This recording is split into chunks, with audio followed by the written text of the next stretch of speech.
आपल्या देशामध्ये विशेषतः स्पर्धा परीक्षेचं जे भूत आहे त्यांनी एक अकरा वेगळा स्वरूप घेतलेलं असलं तरी त्याचं आकर्षण जे आहे ते आपल्या मुलांच्या मनातून जात. जे स्पर्धा परीक्षेला जात नाहीये त्यांना अमेरिकेत जाण्याची इच्छा. प्रत्येक जण काही स्पर्धा परीक्षेत जाऊ शकत नाही, यशस्वी होऊ शकत नाही आणि प्रत्येक जण काही अमेरिकेत जाऊ शकत. हे एकीकडे असं म्हटलं जायचं की आता शाळांची अशी अवस्था झाली आहे की जे इतर काहीही करू शकत नाही असे लोक शिक्षक बनतात. कदाचित आता अशी अवस्था होणार आहे की जे स्पर्धा परीक्षेतून शासकीय सेवेत जात नाही आणि जे अमेरिकेला किंवा ऑस्ट्रेलियाला किंवा युकेला जात नाही तेच फक्त देशात उरणार काय अशी शंका नाही. आणि हे बदलते ट्रेंड जे आहे हे का अशा पद्धतीने बनवत आहे त्याचा थोडासा विचार करणं मला असं वाटतं की आवश्यक. मुख्य म्हणजे आता पूर्वीच्या पद्धतीत शिक्षण जे आहे ते अनेक अर्थांनी कालबाह्य झालेले आहे, संपलेले आहे. तुम्ही म्हणालात की विद्यार्थी जे आहेत आपल्याकडे सोय असते पण येत नाही, नोंदणी असते पण येत नाही, फिया भरतात पण तरीही येत नाही. आम्ही नुकतंच आजऱ्याहून तिथल्या एका कार्यक्रमातून तिथे आलेलो आहोत. तिथल्या स्थानिक कार्यकर्त्यांनी आम्हाला सांगितलं की 10 वर्षापासून तिथे एक स्पर्धा परीक्षा मार्गदर्शन केंद्र मोफत सुरू केलेलं पण तिथे कोणीही द्यायला तयार.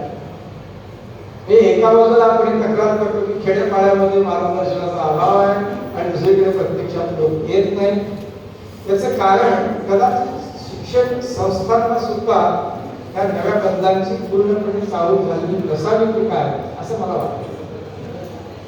मुलांना आता शिक्षण एवढ्यासाठी कसं करून झटपट एकदा डिग्री मिळाली की मोकळे झाले, ते पुढे जायला मोकळे. पण आता जे माझ्या लक्षात येते ते असं तुम्ही म्हणालात मगाशी की या ठिकाणी कौशल्य केंद्र स्थापित करून सुद्धा प्रत्यक्षामध्ये विद्यार्थी तिथे यायला तयार नाही किंवा संपूर्ण तुमच्या व्यवस्थेमध्ये फक्त 15 आणि त्यातील 12 ज्या आहेत त्या विद्यार्थिनी आणि 3 विद्यार्थी आहेत. हे जे तुम्ही सांगितलं ही आजच्या शिक्षणाची खरी परिस्थिती आहे आणि खरी शोधन. कारण एखादा मुलगा जेव्हा BA BSc BPharm काय असेल ते होतो त्याच्यानंतर त्याला असं वाटतं की आपल्याला नोकरी लागली. आता नोकरी अशा लागत नाही. एकतर स्पर्धा परीक्षेचा जेव्हा आपण विचार करतो तेव्हा मी आता लोकांना सांगतो की थोडासा दम धरा. आपल्याकडे माझ्यासारख्याच काही उत्साही अधिकाऱ्यांनी असं लिहून ठेवलं की कोणीही IAS होऊ शकतो.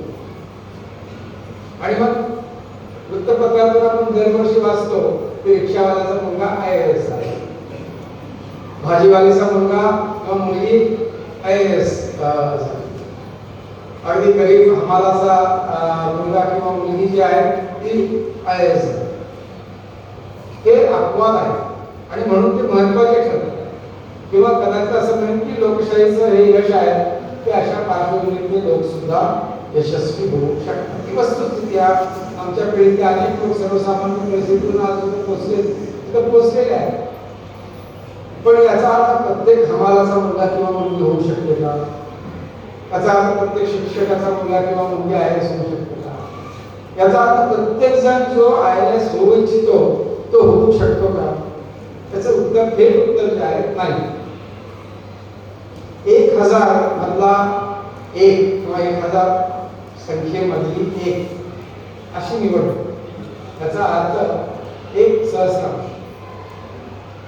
12 लाख विद्यार्थी उमेदवार काही म्हणत होते 12 लाख उमेदवार दरवर्षी UPSCला बसतात.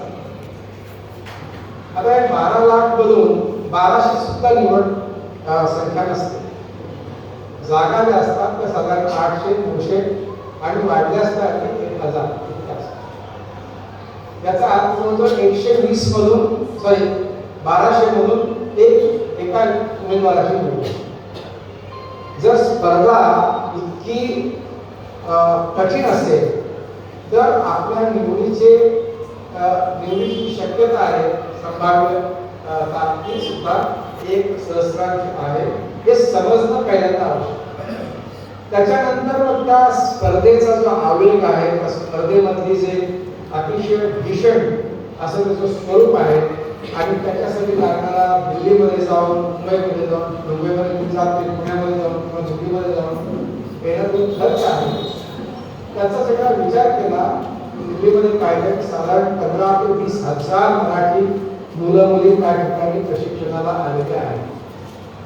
आता 15 ते 20 हजार जर आले असतील तर आपल्या बघाशा आपल्या गणितानुसार त्यातले 15 ते 25 लोक निवड त्यांची होण्याची शक्यता आहे. बाकी हजारो लोक तिथे 3-3, 4-4, 5-5 वर्ष दिल्लीमध्ये राहतात. आपल्या आई वडिलांनी कष्टाने कळवलेला घामाने मिळवलेला जो पैसा आहे किंवा कर्जाने काढलेला जो पैसा आहे त्या पैशाची एका अर्थाने नाकाडी करतात आणि दुर्दैवाची गोष्ट त्या 3-4 वर्षानंतर सुद्धा त्यांना आपण कॉलेजमध्ये कमावलेलं ज्ञान जे आहे तेही त्यांचं विसरलं जातं आणि नवीन त्याच्यानंतर येणाऱ्या कुठल्याही नोकरीच्या संधीला ते पात्र होत नाही. कारण त्यांना विचारलं जातं गेली 4 वर्ष तुम्ही केलं आणि मी UPSCचा अभ्यास करत होतो, मी स्पर्धा परीक्षेचा अभ्यास करत होतो, हे उत्तर काही त्या ठिकाणी लागू होत नाही. ही वस्तुस्थिती आहे. ही भीषण वस्तुस्थिती मी तुम्हाला इतक्यासाठी सांगतोय की तिथं जाणं असंभव आहे अशातला भाग नाही, पण हा रस्ता अतिशय कठीण आहे हे कुणीतरी सांगणं आवश्यक आहे आणि म्हणून मी सांगतो. याचा अर्थ तुम्ही निराश व्हावं का? निराश का होऊ नये त्याचं कारण सांगतो. निराश एवढ्यासाठी होऊ नये की UPSCच्या स्पर्धा परीक्षा ज्याला नागरी स्पर्धा परीक्षा म्हणतो त्या दरवर्षी एकदा होतात आणि त्याच्यासाठी त्याच्या साधारण 8 ते 10 अशा वेगवेगळ्या सेवांचा त्याच्यामध्ये समावेश असतो.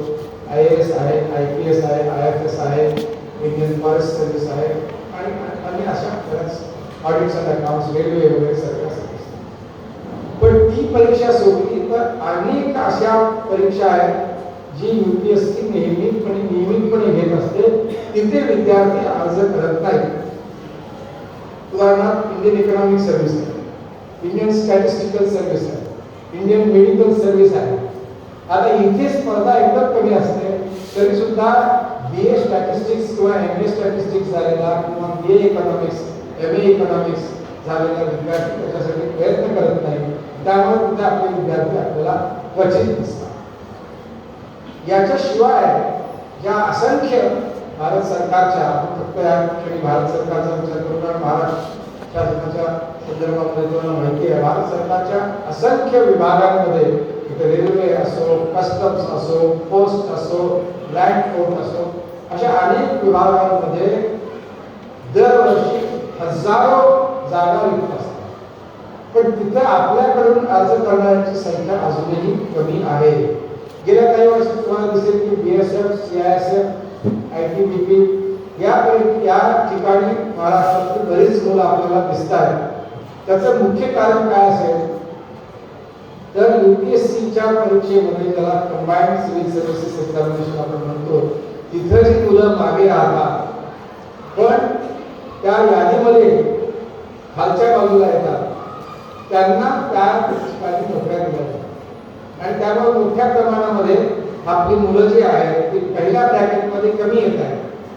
म्हणजे पहिल्या 100 मध्ये, पहिल्या 150 मध्ये, पहिल्या 300 मध्ये जर तुम्ही आलात तर तुमचा IAS, IFS, IPS तिथे येण्याची तुमची क्षमता जी आहे ती बऱ्यापैकी वाढते. पण त्याच्यानंतर तुम्ही जर आलात तर तुम्हाला बऱ्याचदा अशा वेगवेगळ्या सर्व्हिसेस ज्या आहेत त्या दिल्या जातात आणि त्यातही जर मिळालं नाही त्याच्या खाली तुमचा नंबर असेल तर अशा काही अन्य सेवा ज्या आहेत तिथे आपल्या मुलांना सोडून मिळते. हेही आहे म्हणजे तुम्हाला अगदी निश्चयपूर्वक सिव्हिल सर्व्हिसेससाठी बसायचं असेल तुमची परीक्षेसाठी तर कदाचित तुम्ही IAS होण्याची शक्यता तुमची नसली तरी कदाचित तुम्ही CISF मध्ये कमांडंट व्हाल, BSF मध्ये डेप्युटी कमांडंट व्हाल किंवा अन्य ज्या सेवा आहेत तिथे कदाचित तुमचा नंबर लागण्याची शक्यता आहे. पण सांगण्याचा माझा उद्देश आहे की तुम्ही कुठल्या तरी एका विषयामध्ये जबरदस्त जर प्रावीण्य मिळवलं तर तुमचा जिओलॉजीचा विषय असू दे, स्टॅटिस्टिक्सचा विषय असू दे, बेसिक्स असू दे, त्या विषयामध्ये संधी खूप आहेत. काल मी इथे एका कॉलेजमध्ये होतो, नाव मला आठवत नाही, नेक्सोशीच्या एका कॉलेजमध्ये बोलत असताना मी सांगितलं की असंख्य संधी उपलब्ध जरी असल्या तरी त्याला योग्य उमेदवार मिळत नाही. आज आपली लोकसंख्या जास्त आहे म्हणून बेरोजगार लोक जास्त नाही. आपले लोक पुरेसे प्रशिक्षित नाही आहेत किंवा त्यांच्याकडे कौशल्य नाही आहे. आता माझं घेऊन जा, मी एक शिक्षकाचा मुलगा. जर मी माझ्या आईबापांनी त्यांच्या आईबापांनी पिढ्यानपिढ्या जपलेली शिवणकला जर शिकलो असतो तर मला नोकरीची आवश्यकता नसते. मी कदाचित फॅशन डिझायनर म्हणून रोहित बाल सारखा फॅशन डिझायनर होऊ शकलो असतो आणि मला भरपूर पैसे मिळाले असते आणि माझं नाव घेतलं. हेच सोनाराचं, लोहाराचं, कुंभाराचं, सुताराचं, बारा गुंतदाराचं आहे. एका बाजूला आपण आपल्याला उपलब्ध असलेली पारंपरिक जी कौशल्य आहेत त्याच्यावरती हात धुवून टाकला आणि दुसरीकडं नको त्याची सेवा करण्यासाठी आपण धावपळ करत आहोत, जीवाची तगमग करत आहोत आणि त्याच्यासाठी आयुष्याचं समर्पण पण करायचं. दिल्लीमध्ये जर तुम्हाला प्रशिक्षण घ्यायचं असेल आणि अनेक मराठी मुलं आणि मुली घेत आहेत आणि मी त्यांना नेहमी भेटतो, पहिल्या वर्षी तुम्हाला 5 ते 7 लाख खर्च येतो. पहिल्या वर्षी शक्यतो बहुतेक निवडाची निवड होते. तिथे साधारण आपली मुलं 3 ते 5 वर्ष परीक्षांचा अभ्यास. पहिल्या वर्षी तुम्हाला 7 लाख खर्च येतो, दुसऱ्या वर्षी 5 लाख रुपये, त्याच्यानंतर साधारण 3.5 ते 5 अशा प्रकारे हा खर्च आई वडिलांच्या जीवावरती निर्भर करतात आणि आपल्या आयुष्यातली फार मोठी वर्ष वाया. तर हे खरोखरच हा रस्ता योग्य आहे का हे पूर्णपणे विचाराधीन ठरवलं पाहिजे. आज महाराष्ट्र सरकारच्या अनेक शिष्यवृत्त्या आहेत. अनुसूचित जातींसाठी आहेत, अनुसूचित जमातींसाठी आहेत, ओबीसींसाठी आहेत, नोमॅडिक डिनोटिफाईड ट्राईबसाठी आहेत. आणि असं जरी असलं आणि ही योजना कित्येक वर्ष जरी सुरू असली तरी त्यातून पहिल्या 100रात येणाऱ्या या सगळ्या प्रकारच्या ट्रेनिंगमधून पहिल्या 100रात येणाऱ्या मराठी मुलांची मुलींची संख्या नगण्य आहे. अर्थात ती 15-20 वर्षाच्या तुलनेनं वाढते यावेळेवर. हे आपल्याकडे साधारण म्हणू शकता की 1000 मध्ये साधारण 70 एक आपली मुलं असतात. पूर्वी 10-12 असायची. या सगळ्या प्रशिक्षणाचा जो प्रभाव झालेला आहे. पण प्रत्यक्षात IAS मध्ये येणाऱ्या आणि देशभर सेवा करून इच्छिणाऱ्यांची संख्या खूप कमी आहे. हा एक मोठा प्रवाह आहे. दुसरा प्रवाह जो आहे तो अमेरिकेला जाण्याचा, ऑस्ट्रेलियाला जाण्याचा किंवा UK ला जाण्याचा किंवा अन्य ठिकाणी जिथे संधी मिळते जाण्याचा. मी जेव्हा जेव्हा विद्यापीठात जातो, महाविद्यालयात जातो, ते विद्यार्थ्यांना एक प्रश्न निश्चित विचारतो की तुमच्यापैकी किती लोक अमेरिकेला जाऊ इच्छितात. आणि बहुतेक सगळ्या मेट्रोपॉलिटन सिटीमधल्या कॉलेजेसमध्ये, युनिव्हर्सिटीजमध्ये 80% लोकांचा हात वर जातो. संधी मिळाली तर आम्ही अमेरिकेला निश्चित. कारण दुसरा प्रश्न विचारतो की तिथून मग किती लोक तुमच्यापैकी परत येऊ इच्छितात. तुम्हाला हा प्रश्न विचारला तर काय सांगतात? तर त्याच्यामध्ये 5 ते 10% मुलांची मुलींची हात फक्त. बाकी सगळे विदेशातला आनंद घेण्यासाठी तयार आहे, आपल्या मातृभूमीचा त्याग करण्यासाठी तयार आहे. एका बाजूला मेरा भारत महान अशी घोषणा द्यायची, जोरजोरात जय हिंद अशी घोषणा द्यायची, पण दुसरीकडे आपल्या आतल्या देशभक्तीचा कस जो आहे तो किती कच्चा आहे याची जाणीव ठेवायची नाही, अशी आजची परिस्थिती आहे. का ते सांगतो? अमेरिकेला साधारण 1 लाख दरवर्षी आपली मुलं जातात. मागच्या वर्षी 1.5 लाख. आणि आपण आपल्याकडे मथळा असतो वृत्तपत्रामध्ये, अमेरिकेला जाणाऱ्या विद्यार्थ्यांच्या मध्ये भारताचा प्रथम अग्रक्रम आणि त्यांना अभिमान वाटतो. पण मला असं वाटतं की का ही आपली मुलं बाळ जी आहेत ती अमेरिकेला जायला एवढी पळायला, तिथे पळायला उत्सुक काय? पण हा उत्सुकतेचा भाग जरी सोडला तरी त्याची सोशल आणि इकॉनॉमिक कॉस्ट जी आहे किंमत आपण चुकवतो ती अतिशय भयंकर आहे, हे मी तुमच्या सगळ्यांच्या निदर्शनाला आणू इच्छितो. आम्हा सगळ्या मध्यमवर्गीय, उच्च मध्यमवर्गीय, कनिष्ठ मध्यमवर्गीय पालकांची हीच इच्छा असते की एकदा आमचं बाळ या अमेरिकेच्या किनाऱ्याला लागू दे, तिथे सुखी जीवन जगू दे, तिथे त्याची प्रगती होऊ दे आणि जमल्यास म्हातारपणात आमचा सांभाळ करू दे. शेवटचं सोडून द्या, त्याची तर आशा सोडून द्या. पण पहिला जो भाग आहे त्यातला दुर्दैवी भाग असा आहे की साधारण जर आपण 1,00,000 मुलं दरवर्षी अमेरिकेला जातात असं गृहीत धरलं तर $50,000 प्रमाणे जो खर्च, आणि 50,000 येत नाही बरं का, कमीत कमी $70,000 ते $80,000 किंवा $1,00,000 खर्च. तर $50,000 जर 1,00,000 लोकांचा आपण 1,00,000 विद्यार्थ्यांचा जर विचार केला आपण, साधारण $5 बिलियन, $5 बिलियन म्हणजे 8×45 40,000 कोटी दरवर्षी त्या 1,00,000 विद्यार्थ्यांच्यावरती भारतीय पालक खर्च करतात. आणि कुठल्याही देशामध्ये काही फक्त एकाच वर्षाचे विद्यार्थी असणार नाही, 3 वर्षाचे मिनिमम असतात, 1-2 वर्ष, त्याच्यानंतर एखादं एक्स्ट्रा, किंवा काही मुलं 5-5 वर्ष पण असतात, 3-3 वर्ष पण असतात. म्हणजे जर 3 वर्षाचे विद्यार्थी एकाच वेळेस आहेत तर 3,00,000 विद्यार्थी झाले. तर 3,00,000 विद्यार्थ्यांचा 5×3 $15 बिलियन, म्हणजे 40,000 कोटी गुणिले 3 1,20,000 कोटी फक्त आपण अमेरिकेच्या खिशात काहीही कारण नसताना, आणि त्यांच्या त्या खिशात टाकताना आपण फक्त पैसे टाकत नाहीत, आपली मुलं बाळं पण कधीही न येण्यासाठी आपण एवढे मोठे, आपली मुलं कधीही परत येऊ नये त्याच्यासाठी आपण दरवर्षी अमेरिकेच्या खिशामध्ये साधारण 1.5 ते 2 लाख कोटी पैसे. आणि हे फक्त अमेरिकेत झाले, सगळे जगात वेगवेगळ्या देशांमध्ये जाणाऱ्या विद्यार्थ्यांची संख्या जर केली तर ती कमीत कमी 8 ते 10 लाख निघते.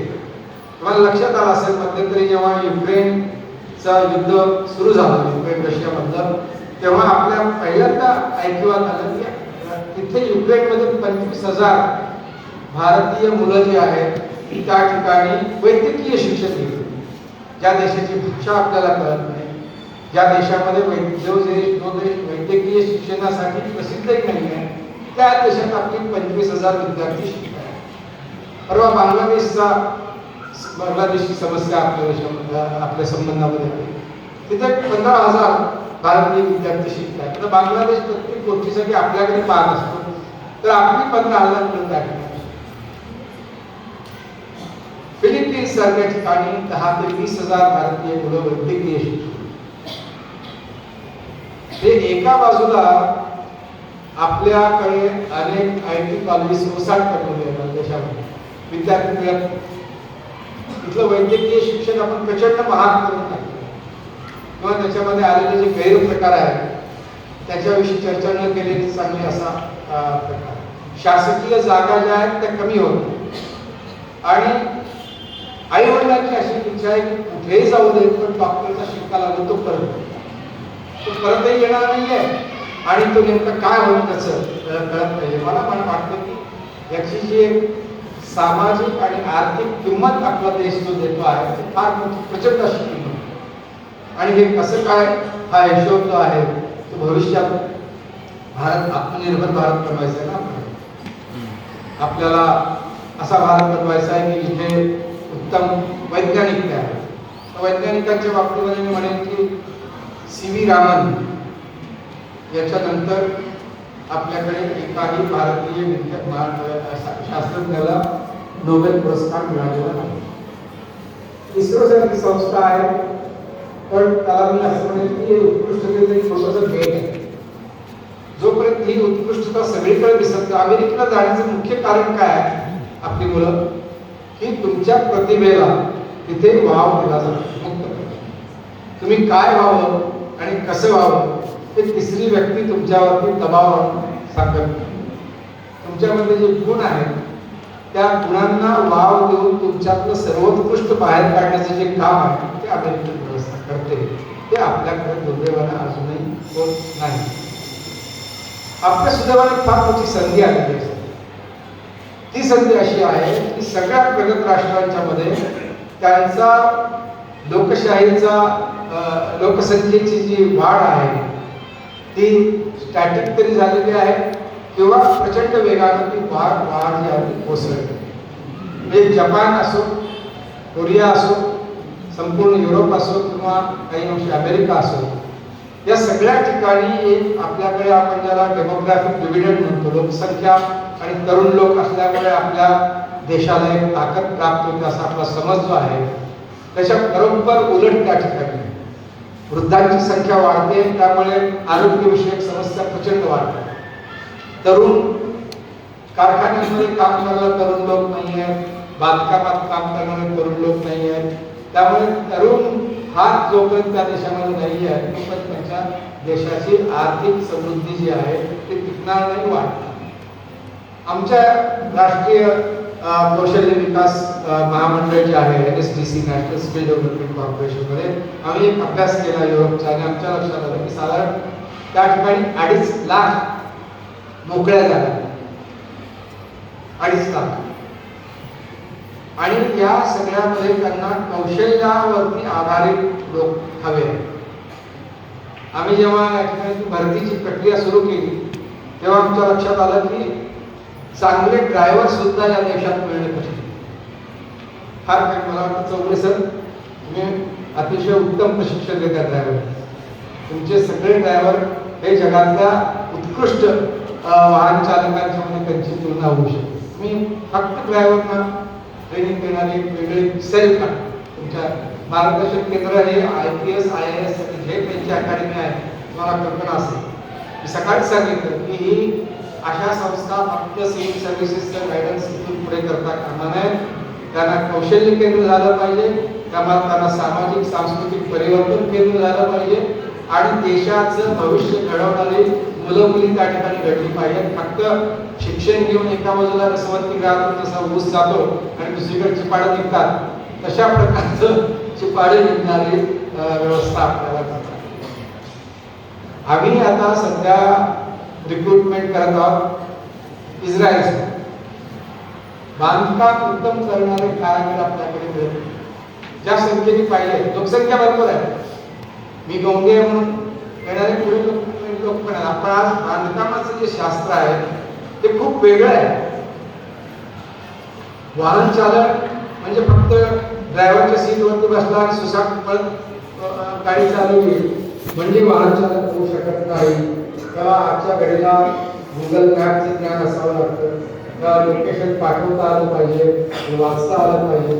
कुठल्या देशामध्ये डाव्या बाजूने वाहतूक असते, कुठे उजव्या बाजूने असते, याचं ज्ञान असावं लागतं. गाड्या प्रचंड वेगाने, गाड्यांचं स्वरूप बदललेलं आहे, त्याला कळलं पाहिजे की आपण गाडी स्टार्ट करून पळवतो घंटी का वाजते आणि काही वेळेला अचानक गाडी बंद का होते, कारण तुम्ही सीट बेल्ट लावलेलं नाही, ते कळलं ना. तर हे प्रशिक्षण आणि कौशल्य आज सगळ्यात महत्त्वाची गोष्ट झालेली आहे. विदेशातच नव्हे, भारतात सुद्धा आपल्याकडे मगाशी म्हणाला श्रम आधारित काम करायला केरळमधून केरळची प्रगती झालेली आहे. त्याचं एक महत्त्वाचं कारण म्हणजे त्या ठिकाणी श्रमिक मोठ्या प्रमाणामध्ये आखाती देशांमध्ये आज त्यांच्या बजेटचा जवळजवळ 1/3 जो भाग आहे तो विदेशात गेलेले त्यांचे लोक जे आहेत ते पैसे मागवतात त्याच्यावर